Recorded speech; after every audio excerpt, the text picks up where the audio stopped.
Today we're going to win the 100-Year War as England in a single war, which is hard to believe, I know, but we're going to achieve it. I'm so confident we're going to play on Iron Man. This is on patch 1.0.8 though, so do keep that in mind. Let's begin. For our first orders of business, we're going to set a spy network in France. We're also going to ally the Papal State. Then we're going to set a rival. We're going to set Scania as our rival. You may not want to set a rival at all, because during the 100-Year War, France will be able to call in somebody that has a negative opinion of you. And so I'd rather they called in somebody very weak. On my last few runs, it was Bohemia that got called in. So I'm going to immediately start improving relationships with them because they're kind of the last person we want to get called in.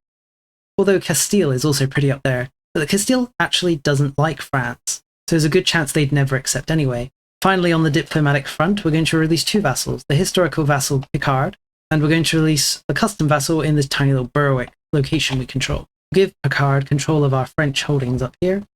Now for the economy, we're going to ban exports to improve our economy a tiny tad. We're going to automate each of the state current budgets. Then going to mint as much as we can. Then we're going to spend loads of money increasing stability. Those are really what we want. We're fine going into debt if it comes to it. We'll see how it goes. Reforms, we're going to hand out autocracy and then two privileges. Primacy of the nobility and common militias. For advancements, we're going to get organized religion, guilds, universal Christianity, and experience of the Baltic Crusades, if we have time. Now we're going to hand out our cabinet positions. First one we're going to do is diplomatic endeavors. Final one is going to be strengthen the government. Once we do strengthen our government to the point where legitimacy is maxed, we'll switch over to stabilize the country. We're not going to assign anyone these jobs because we want to keep our money as high as we can, and it's not going to be very high. Now we're going to wait 2 months or so for June when the 100-Year War becomes possible. It is now June. You know what that means. We can now start the 100-Year War, which we're going to do immediately. I'm going to click on France. I'm going to declare war. The Papal State normally joins, but for some reason they've gone into debt. They might fix that after the war starts.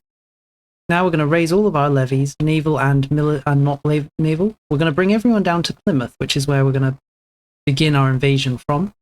So some of the changes they've made in this patch is how navies work. You used to be able to transport a lot of soldiers on ships before, but now it's been much reduced. We can only get around 5,000 on our starting ships and levee ships.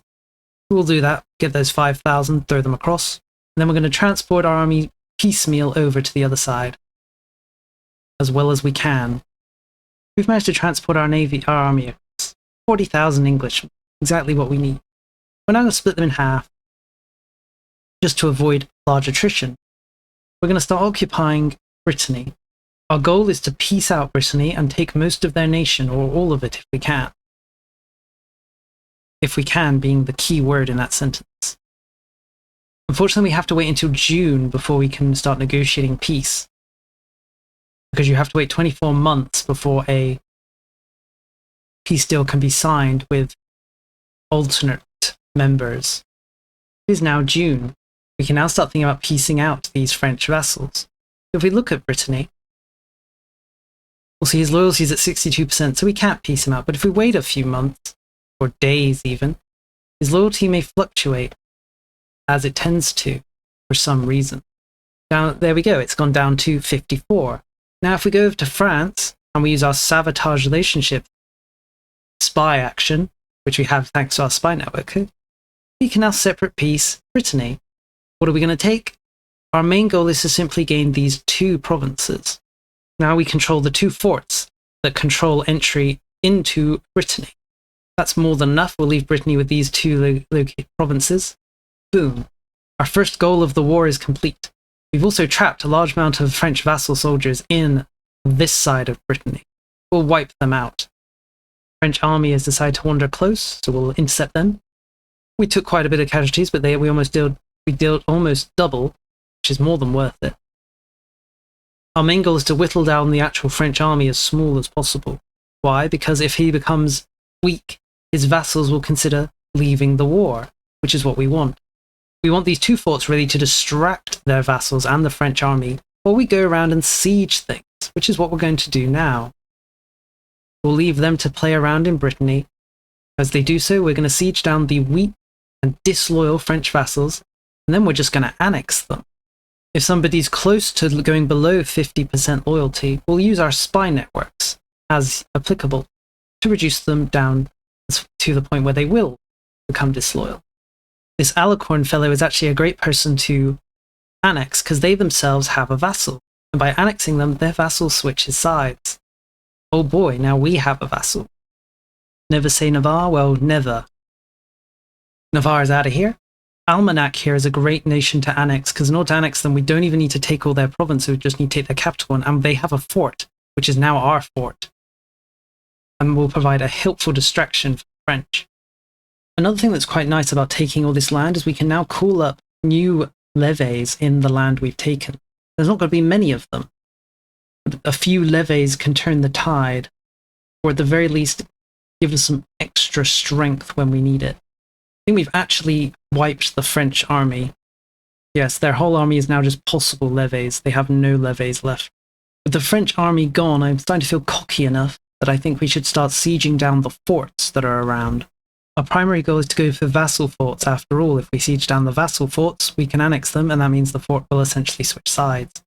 The hardest part of this really is trying to find nations that are rebellious and being able to conquer them. Knocking Anglo-Media out of the war is actually great. Since they have a fort, we can now use that as our own. Perigold's another great country to peace out for the same reason. Peace them out, get their fort. Now, since we're very close to it, what do we need to actually win this war? We need to do three things. Control 15% of France, which we're doing. Control Paris, which we're not doing. And achieve a higher Great War score than France. It's hard for us to actually increase our Great War score. So what we're kind of trying to do is bring France's down by taking their vassals away. We can't actually do it anymore because this version introduced a bug where you can no longer hover over this button to see the score breakdown, but we can look at our own. We can see that vast subjects give a lot of score. So our hope is that we can bring down the score of the French by annexing all of their vassals. Although at this point it might be a good idea to think about sieging Paris, so that we can peace out the moment we're able to. Fox is a great nation to annex because they have two vassals themselves, so by annexing them, we gain two vassals. These guys aren't going to help much in the war, but they do help increase our own score by increasing how many subjects we have. When it comes to annexing nations close to Germany, this is when it becomes a little scary. Because by annexing nations close to Germany, we're going to increase the aggressive expansion or antagonism we have in those German provinces, which is not a good thing. But it is what it is. In the name of taking the French throne, anything goes. We're getting mass coalition now, but that was inevitable. It's an acceptable situation. As long as we win, anything goes. As long as the big nations don't either A, get called in by the French, or B, coalitionists were fine. Here's an interesting event, the enemy's tongue. This lets us select Latin as our court language, which changed our name from England to Anglia. How cool. We've taken Paris. It's only a matter of waiting until we get slightly more great power score than the French, and then we can just win. I almost don't believe it myself, but it is what's going to happen.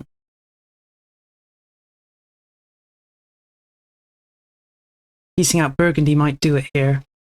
Goodbye, Burgundy. You're now part of us. Is that enough? No, but we're close. We're 6 off. Hard to believe, but we might be doing it. Who else should we cut siege down?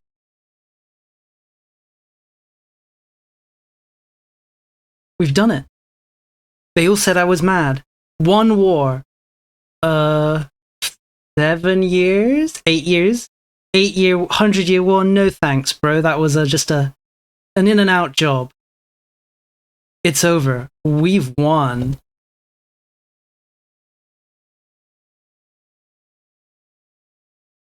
100-year war? Yeah, no, not really. Remarkable turn of events, the Kingdom of Anglia has emerged victorious in the long and bitter conflict known as the 100 Years' War. The French crown has been forced to acknowledge the Anglican territorial claims and made substantial concessions. This victory has brought newfound prestige and influence to the Anglican throne.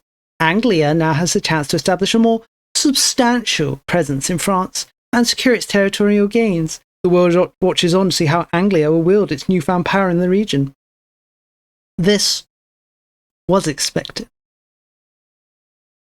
And there we go. Honestly, I'm pretty impressed with myself here. I'm not sure I could have done this better. This was my third attempt in 1.8. But even so, as I said, I'm pretty impressed. What do you think? Was this a good showing from me? Did I make some obvious mistakes? I'm pretty sure I did. The real question is, how would you now handle the massive coalition against us from doing this? Honestly, we control France, so there's not much any of these coalitionites can do. If they really want to, they could declare war on us and we could just hide in England and let them fight through France. And then just wait to piece them out. With all this land we've taken, I would honestly just give this out to lots of little vassals. In cases like Brittany, I might just give it all back to Brittany, as well as expand the existing vassals we took from taking land, and maybe expanding Aquitaine as well. Honestly, this is a pretty good position to just like conquer most of Europe. You could probably use this as a stepping stone, and then eventually start claiming the thrones of other countries like Portugal, which I already have a claim on. And it wouldn't be too hard to get Castile, Aragon, Austria, Bohemia, just grab everybody, right? But for now, this is the end of the video. Thank you for watching. What do you think of my performance? Do you want to see me do this on 1.07? You can't win in one war on 1.07 because vassals are far more loyal. It takes me around 2-3 wars to win the 100-Year War as England in that patch. But if you want to see that, let me know. If you want more information on this strategy, which is essentially just siege things down and annex vassals, do ask. I'll do my best to explain what I did and my overall strategies and thoughts. But again, thank you for watching, and I'll see you next time.